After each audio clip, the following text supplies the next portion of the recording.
తెలంగాణ బీజేపీలో బీసీ నాయకుల స్థానం ఏంటి అనేది మొన్న జరిగినటువంటి బీజేపీ రాష్ట్ర అధ్యక్ష ఎంపికలతో పాటు గతంలో జరిగినటువంటి బీజేఎల్పీ లీడర్కి సంబంధించినటువంటి ఎంపికలో కూడా అర్థమైపోయింది, రుజువైపోయింది. ఎందుకంటున్నా అంటే గత అసెంబ్లీ ఎన్నికల ముందు బండి సంజయ్ రాష్ట్ర అధ్యక్షుడిగా ఉన్నారు. ఆయన కూడా ఒక బీసీ సామాజిక వర్గానికి సంబంధించినటువంటి నాయకుడు.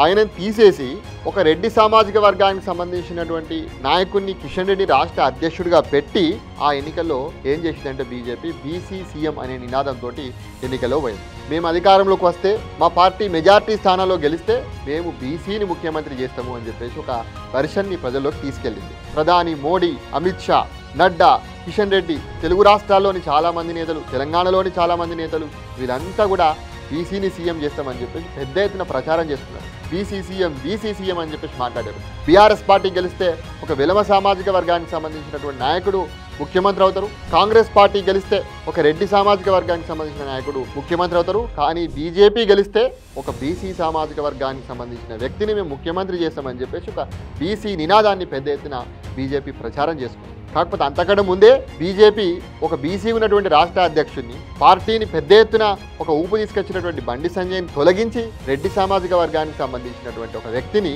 అధ్యక్షుని చేసింది. కాబట్టి ప్రజలు నమ్మలేదు. కేవలం బీసీ సీఎం అనే నినాదాన్ని ప్రజలు నమ్మలేదు. ఎందుకంటే బీసీ ఉన్నటువంటి రాష్ట్ర అధ్యక్షుడినే తీసేసినటువంటి బీజేపీ పార్టీ ముఖ్యమంత్రిని ఎట్లా చేస్తాయని చెప్పి ప్రజలు నమ్ముతారు. నమ్మలేదు కాబట్టి ఆ రోజు కేవలం భారతీయ జనతా పార్టీ 8 సీట్లకే పరిమితమైంది. కాబట్టి ఇప్పుడు కూడా సేమ్ బీజేపీ రాష్ట్ర అధ్యక్ష పదవి కూడా బీసీలకే ఇస్తామని చెప్పేసి పెద్ద ఎత్తున ప్రచారం చేస్తుంది. చాలామంది నేతలు కూడా ఊహించారు. ఎందుకంటే బీసీ సీఎంనే చేస్తామని చెప్పేసి అనుకున్నటువంటి సందర్భంలో బీసీని రాష్ట్ర అధ్యక్షుడిగా చేస్తారని చెప్పేసి కూడా చాలామంది ఊహించారు. అన్ని రాజకీయ పార్టీలు కూడా బీజేపీ ఖచ్చితంగా బీసీనే చేస్తుంది. ఎందుకంటే కాంగ్రెస్ పార్టీ కూడా పీసీసీ అధ్యక్షుడిగా మహేష్ కుమార్ గౌడ్ని చేసింది. బీఆర్ఎస్ పార్టీ కూడా ఒక బీసీకి వర్కింగ్ ప్రెసిడెంట్ ఇవ్వాలని చెప్పేసి ఆలోచిస్తున్నటువంటి సందర్భంలో బీజేపీ పార్టీ కూడా బీసీని రాష్ట్ర అధ్యక్షుడిని చేస్తాయని చెప్పేసి అందరూ కూడా అనుకున్నారు. అందులో భాగంగా ఈటల రాజేందర్ లాంటి నేతలు, ధర్మపురి అరవింద్ లాంటి నేతలు, బండి సంజయ్ లాంటి నేతలు, కల్లోజు ఆచార్య లాంటి నేతలు వీళ్ళందరూ కూడా బీజేపీ రాష్ట్ర అధ్యక్ష పదవి తమకే వస్తుందని చెప్పేసి కూడా వాళ్ళు అనుకున్నారు.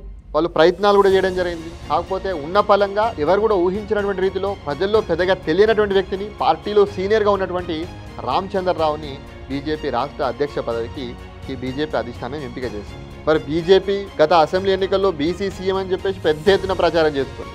తాము రాష్ట్రంలో అధికారంలోకి వచ్చేది లేదు, బీసీని ముఖ్యమంత్రి చేసేది లేదని చెప్పేసి భావించిందో ఏమో కానీ ఆ రోజు బీసీ సీఎం అని చెప్పేసి పెద్ద ఎత్తున ప్రచారం చేస్తున్నటువంటి బీజేపీ ఈరోజు బీజేపీ రాష్ట్ర అధ్యక్ష పదవిలో మాత్రం ఒక బ్రాహ్మణుడిని, ఒక ఓసీ సామాజిక వర్గానికి సంబంధించిన వ్యక్తిని పట్టుకొచ్చి వీళ్ళకి కూర్చోబెట్టింది. సో అది పక్కన పెడితే బీజేపీ శాసనసభ పక్ష నాయకుడిని కూడా బీసీని చేసింది అంటే అది లేదు. ఎందుకంటే 8 మంది శాసనసభ్యుల్లో పాయల్ శంకర్ లాంటి నేతలు, రాజాసింగ్ లాంటి నేతలు బీసీలుగా ఉన్నారు. వాళ్ళు ఎమ్మెల్యే గెలిచారు. రాజాసింగ్ ఇప్పటికీ 2014, 18, 23లో 3 సార్లు బీజేపీ ఎమ్మెల్యే గెలిచారు. 2018లో మహామహులు బీజేపీలో పెద్ద లీడర్లము అని చెప్పుకునేటువంటి వాళ్ళు కూడా ఓడిపోయినటువంటి సందర్భంలో బీజేపీ పార్టీ నుంచి ఒకే ఒక ఎమ్మెల్యే గెలిస్తే అది రాజాసింగ్. ఆయనకు కూడా కాదని చెప్పేసి ఇతర పార్టీ నుంచి వచ్చినటువంటి మహేశ్వరుడిని ఒక రెడ్డి సామాజిక వర్గానికి సంబంధించినటువంటి వ్యక్తిని పట్టుకొచ్చి బీజేఎల్పీ లీడర్గా చేసింది బీజేపీ.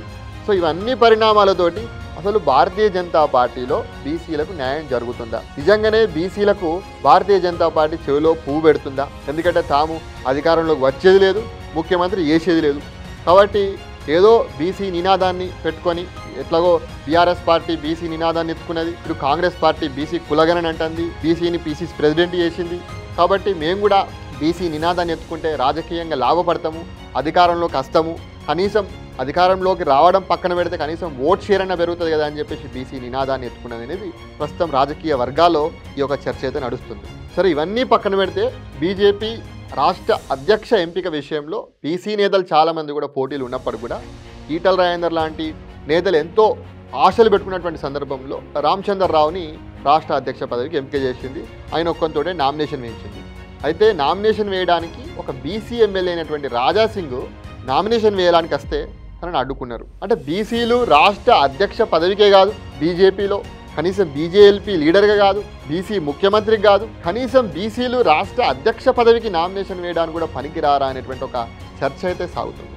రాజాసింగ్ దానిపై తీవ్ర విమర్శలు చేస్తూ ఆయన పార్టీకి కూడా రాజీనామా చేసినటువంటి సందర్భం అయితే మనకు కనబడుతుంది.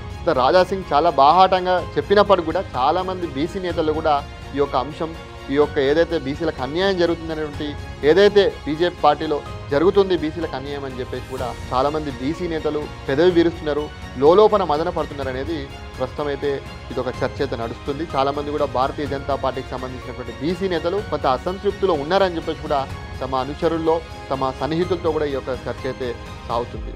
అయితే ఇవన్నీ పక్కన పెడితే బీసీ సంఘాలు కూడా చాలా వరకు పెద్ద ఎత్తున బీజేపీ పైన కొంత విమర్శలు సంధిస్తున్నారు. ఎందుకంటే చాలా రోజులుగా ప్రస్తుతం బీజేపీ ఏదైతే బీసీలకు ముఖ్యమంత్రి ఇస్తా అన్నది, కనీసం శాసనసభ పక్ష నేతను కూడా చేయలేదు, కనీసం రాష్ట్ర అధ్యక్షునైనా బీసీని చేస్తాయని చెప్పేసి అనుకున్నటువంటి సందర్భంలో కనీసం రాష్ట్ర అధ్యక్షుని కూడా బీసీని చేయకుండా మళ్ళీ బీసీలను విస్మరించినటువంటి పరిస్థితి ప్రస్తుతం నెలకొన్నటువంటి సందర్భంలో బీసీ సంఘాలు కూడా ఈరోజు బీజేపీపై విమర్శలు వెల్లువెత్తుతున్నాయి. బీసీలను విస్మరించినటువంటి పార్టీలన్నీ కూడా రేపు రాబో రోజుల్లో స్థానిక సంస్థల ఎన్నికల్లో బీజేపీకి చాలా ఇబ్బందికర పరిస్థితి ఎదుర్కొనేటువంటి సందర్భం అయితే కనబడుతుంది. ఇక్కడ జడ్పీటీసీ ఎన్నికలు, ఎంపీటీసీ ఎన్నికలు, జీహెచ్ఎంసీ ఎన్నికలు ఇవన్నీ ఉన్నటువంటి సందర్భంలో బీసీలు రేపు పొద్దున భారతీయ జనతా పార్టీకి అండగా నిలబడతారని చెప్పేసి అనుకున్నటువంటి సందర్భంలో ఈరోజు ఏదైతే బీజేపీ రాష్ట్ర అధ్యక్ష పదవి ఎంపిక విషయంలో బీసీలను మోసం చేసినటువంటి పార్టీని రేపు బీసీలే విస్మరించేటువంటి పరిస్థితి ఉన్నట్టు అయితే కనబడుతుంది. మరి చూడాలి బీజేపీ భవిష్యత్తులో బీసీలకు ఏ రకంగా న్యాయం చేస్తుందనేది రాబో రోజుల్లో చూడాలి.